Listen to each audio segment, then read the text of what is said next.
Kau ingat budak Hikmat tu tak bagi tahu kat aku? Kau ingat?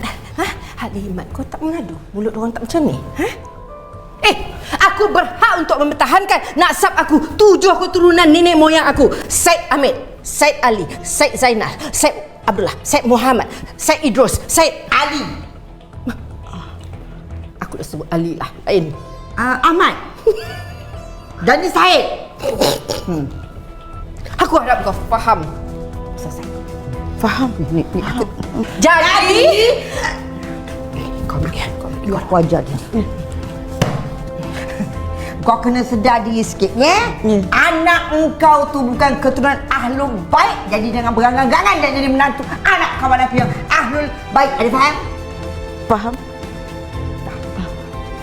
Okey. Assalamualaikum. Kau nak aku ajar dia? Dah. Pulang ke kau. Ya, tak ada. Dah. Assalamualaikum. Waalaikumsalam warahmatullahi wabarakatuh, cikgu. Nak mengata kawan aku. Tak mengata. Kau main-main. Oh, banyak mulut ahli hikmat semua. Kau pergi mengadu dekat diorang. Banyak cantik muka kau, banyak mulut korang Kau siap kau. Ahli baik konon.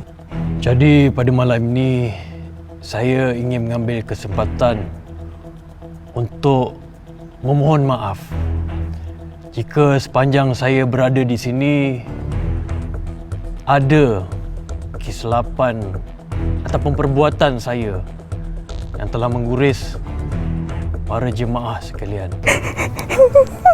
Saya insya-Allah dalam minggu depan saya akan berangkat ke Madinah Al-Munawwarah untuk menyambung pelajaran saya dan doakan saya pulang membawa segulung ijazah insya-Allah.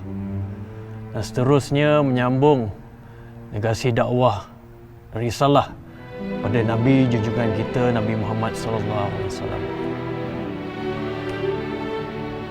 Jadi doakan juga